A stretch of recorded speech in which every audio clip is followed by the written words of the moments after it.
Welcome, everybody. Anyone who's watching this on YouTube or wherever you might find it. Doing a second edition in the breakdown of the 32 principles of Gracie Jiu Jitsu.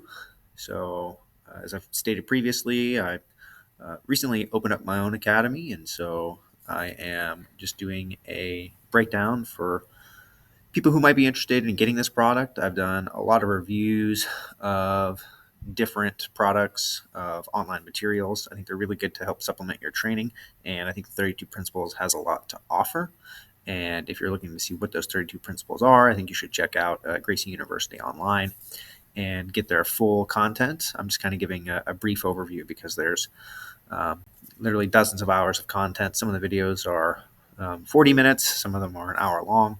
They're really nice because they give you training ideas as well as they give you some kind of like homework that you can do. They give you kind of modules at the end that tell you ways that you can focus on these principles in training.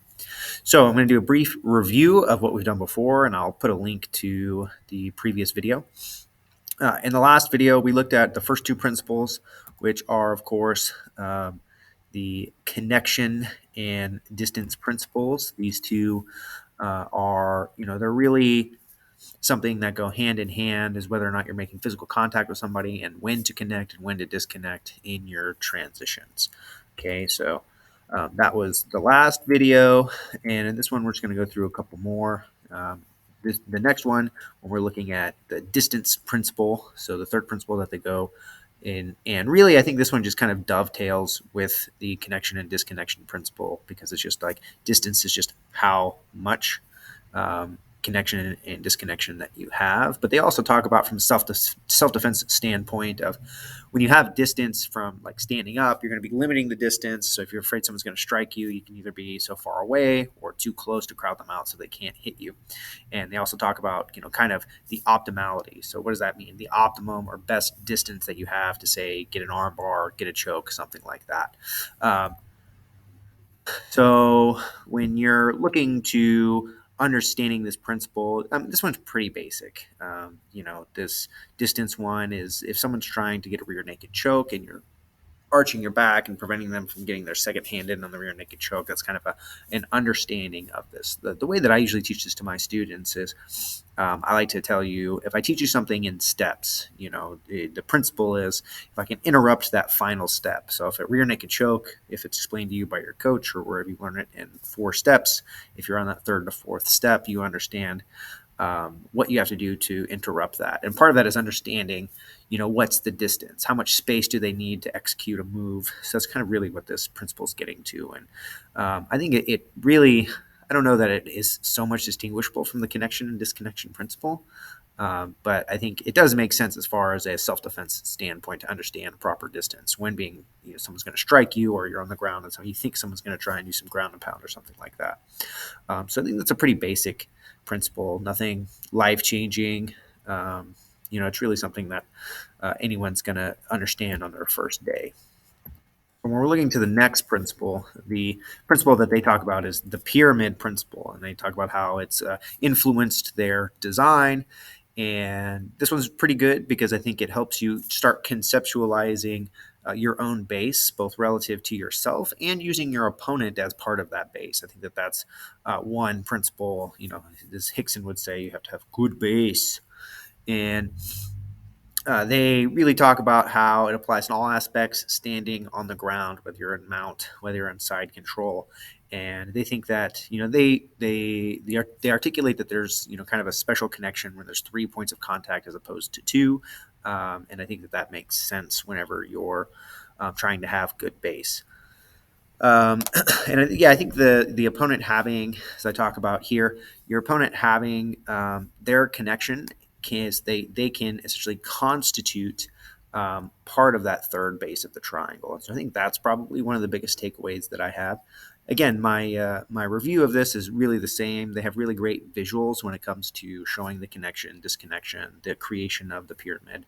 So I think that's really good quality outlining as far as that goes.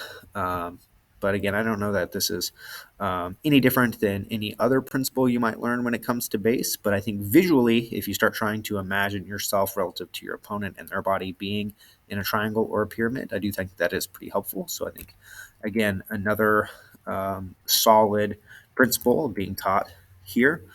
Um, the creation principle. Now, this is one that I think is really hard to teach, and even their the Gracie University approach and how they explain it, I think, is really good.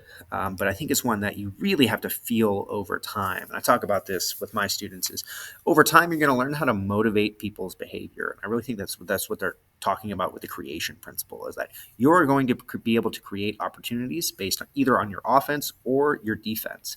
And so if I'm going to knee on belly, right, and I'm giving really nasty pressure to someone on knee on belly, that is going to motivate someone's behavior. Usually they're going to shrimp one way or the other. They're going to have a limited number of movements, and I'm going to be able to create the action. And so I think that's really what they're getting at here is I also refer to it as like a decision tree. So it's like you do one move and I have two moves to counter, and then you have two moves, and then I have two moves on each side of that to counter.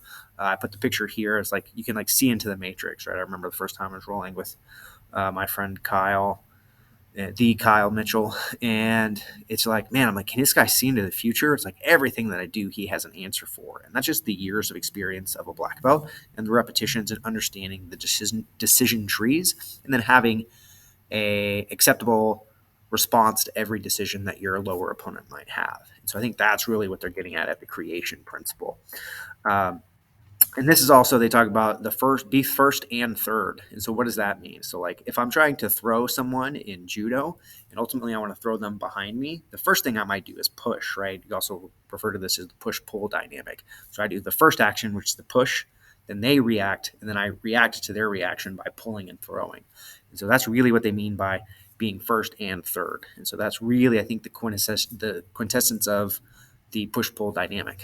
And so that, again, that's another thing that's really hard to teach. It's something you have to feel internally, and I can say it to you 100 times, but I think there's a moment over after a few years, you have a blue belt, you're going into a purple belt, where it really clicks and you really start understanding how you can motivate people's behavior by pushing and pulling and being dynamic.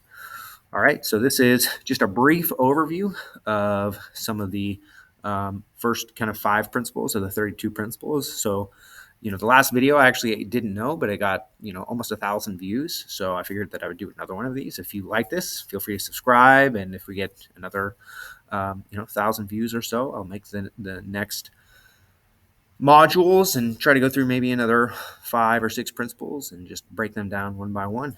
Hope you guys like this content.